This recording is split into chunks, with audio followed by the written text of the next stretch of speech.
we're going to have a couple of items from the Rainbow Files this week.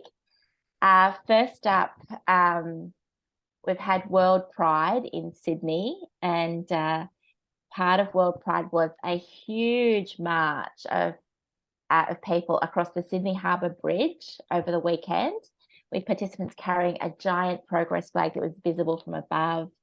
Anthony Albanese and... Did you see it from the moon? You could see it from the moon, yes. 100% from the moon. It was reported by Russian cosmonauts.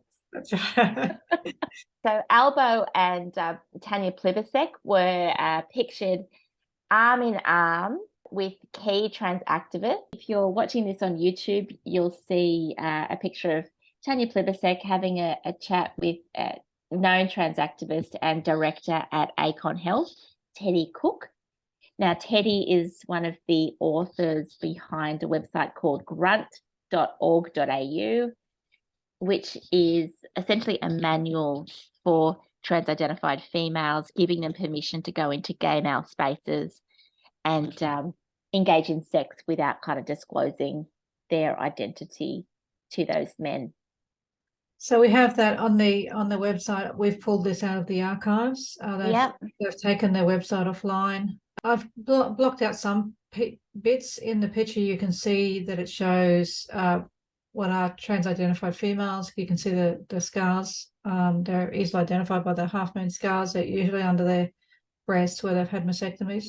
And it says, if you're fisting or blowing someone, it may not be a thing worth mentioning. That means your gender identity, that you're female.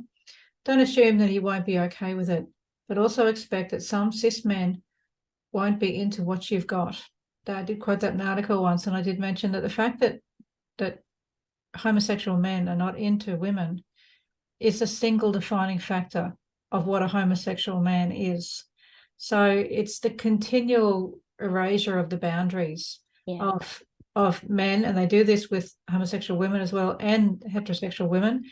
And so what we have is this is essentially rape culture. So we have Tanya Plibersek walking across her virtuous march across the bridge with someone who the government give millions of dollars to the organisation that Teddy Cook is part of, and they actively promote rape culture. So that's right. That's the truth of the situation right there in that photo. And we might, want to override that with nonsense, but eventually that's the truth that's going to come out. That's the truth that's going to be in 20 years' time when we look back on this. That's the truth that we're going to see. I'm absolutely convinced of it. You can't hide this, Acon. Of course, now part of the reason for this photo opportunity, Teddy claims that essentially she went up to Albo and said, "Oh, can I get a photograph?" However, it's coincidental that the federal government have just given another $3.5 million for LGBTQ awareness in the Asia Pacific region.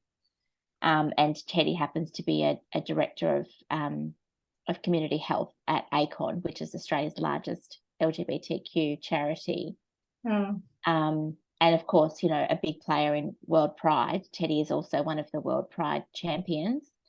And she's pictured alongside as well Mon Schafter, who is also a World Pride champion and a reporter at the ABC and the head of ABCQueer.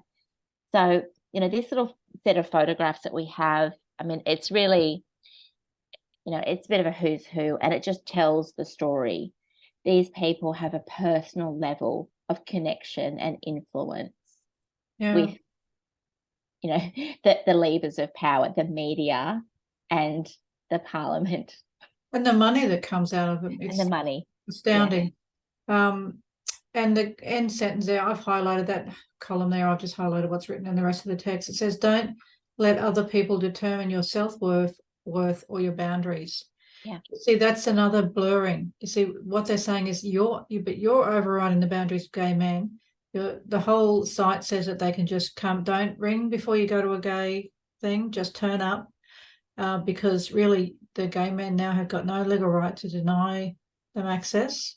So they just turn up and participate in sexual acts without revealing the fact that they are female people.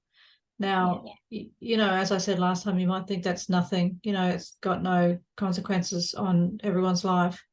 But once the same kind of boundaries that they're breaking with gay men, that they're breaking with everybody else as well. That's right. And the thing is, it relies on everybody thinking, oh, that's a bit icky. I don't really want to think about gay men going to a spa to have sex with someone they don't know. Yeah. You know, which is fair enough. Not many people do want to think about that. If they're breaking those boundaries there, they're going to move on to break those boundaries elsewhere. That's right. No freedom for thee, no freedom for me. You know, that's the way that it works. If you think that it's all going to be okay, and you're saying, you know, okay, let's not worry too much about the gay men, you wait till they come after you or your daughter or your niece. And if you're like a bit of a social and political conservative, you know, you might use that refrain, as long as they don't put it in my face, right? So the social contract there is literally, we have a space away from everyone else where we're not putting it in your face.